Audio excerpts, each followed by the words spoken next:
അച്ചടക്ക നടപടി നേരിട്ടവരെ സംസ്ഥാന ഭാരവാഹികളാക്കിയതിൽ യൂത്ത് ലീഗിൽ പൊട്ടിത്തെറി. പാർട്ടി നടപടിയുടെ ഭാഗമായി പുറത്താക്കിയവരെ സംസ്ഥാന പ്രവർത്തക സമിതി അംഗങ്ങളാക്കിയതിനെതിരെയാണ് പ്രതിഷേധമുയരുന്നത്. KM ഫവാസ്, റിയാസ് പുൽപ്പറ്റ, അൻവർ ഷാഫി എന്നിവരെയാണ് യൂത്ത് ലീഗിന്റെ സംസ്ഥാന പ്രവർത്തക സമിതി അംഗങ്ങളാക്കിയത്. പ്രാദേശിക തലങ്ങളിൽ തിരഞ്ഞെടുക്കപ്പെടാതെ 3 പേരെയും സംസ്ഥാന സമിതി അംഗങ്ങളാക്കിയതിൽ പ്രതിഷേധിച്ച് മലപ്പുറം മണ്ഡലത്തിലെ പഞ്ചായത്ത് കമ്മിറ്റികൾ പ്രവർത്തനം നിർത്തിവച്ചിരിക്കുകയാണ്. അഷ്കർ അലി കരിമ്പ വിവരങ്ങളുമായി. അഷ്കർ, ഇപ്പോൾ സംസ്ഥാന നേതൃത്വമാണോ ഈ പേരുകൾ നിർദ്ദേശിച്ചത്? താഴെത്തലത്തിൽ പ്രശ്നങ്ങൾ ഉണ്ടാക്കിയവരെ നേരിട്ട് പ്രൊമോഷൻ നൽകിയതിൽ ആർക്കൊക്കെയാണ് പങ്ക്? എന്താണ് ഇപ്പോൾ യൂത്ത് ലീഗിന്റെ പ്രതിഷേധത്തിൽ അറിയാനാകുന്നത്?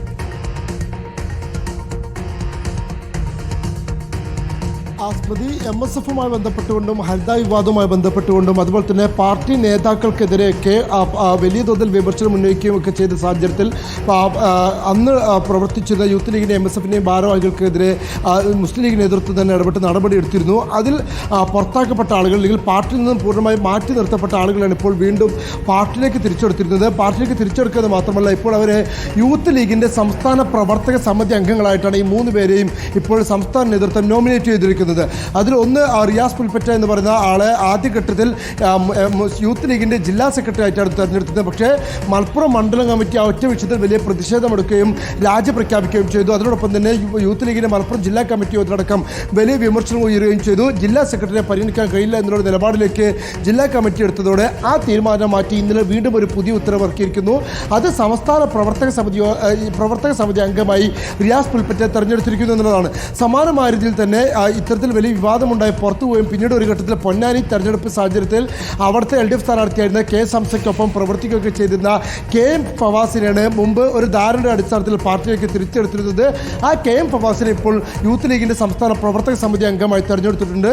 സമാനമായ രീതിയിൽ തന്നെ നിലമ്പൂരിൽ പാർട്ടിക്കെതിരെയും മുന്നണിക്കെതിരെയും പ്രവർത്തിച്ചു എന്ന് ആരോപിച്ചുകൊണ്ട് മാറ്റി നിർത്തപ്പെട്ടിരുന്ന അൻവർ ഷാഫിയെയും ഇപ്പോൾ യൂത്ത് ലീഗിൻ്റെ സംസ്ഥാന പ്രവർത്തക സമിതി അംഗമായി തെരഞ്ഞെടുത്തിരിക്കുകയാണ്. അഥവാ യൂത്ത് ലീഗിൻ്റെ നിലവിലെ ഭരണഘടന അനുസരിച്ച് പ്രാദേശിക തലത്തിൽ നിന്നും പഞ്ചായത്ത്, മണ്ഡലം, ജില്ലാ കമ്മിറ്റി ഉൾപ്പെടെ കൗൺസിലർമാരെ തെരഞ്ഞെടുത്തിട്ട് വേണം സംസ്ഥാന സമിതിയിലേക്ക് പോകാൻ. എന്നാൽ ഈ മാനദണ്ഡങ്ങളൊക്കെ അട്ടിമറിച്ചുകൊണ്ട് പാർട്ടിക്കെതിരെ പ്രവർത്തിച്ചവർ അല്ലെങ്കിൽ അച്ചടക്ക നടപടി നേരിട്ടവർ ആളുകളെ നേരിട്ട് ഇപ്പോൾ സംസ്ഥാന നേതൃത്വത്തിൻ്റെ താല്പര്യപ്രകാരം ഇത്തരത്തിൽ നോമിനേറ്റ് ചെയ്തു. എല്ലാ മാനദണ്ഡങ്ങളും മറികടന്നുകൊണ്ട് ഇവരെ സംസ്ഥാന സമിതി അംഗങ്ങളാക്കി എന്നുള്ളതാണ് ഉയർന്ന ആരോപണം.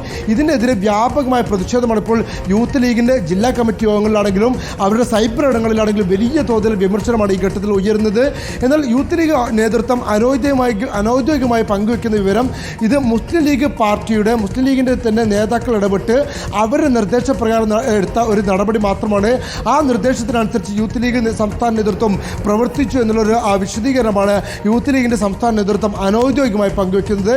എന്നാൽ ഗ്രൂപ്പിസത്തിൻ്റെ ഭാഗമായും അതുപോലെ തന്നെ സംഘടന പിടിച്ചെടുക്കുന്നതിൻ്റെ ഭാഗമായിട്ടൊക്കെ തന്നെ ഇത്തരത്തിൽ ആളുകളെ കയറ്റി അല്ലെങ്കിൽ സംഘടനയിൽ കടന്നുകൂടാനുള്ള ശ്രമമാണ്.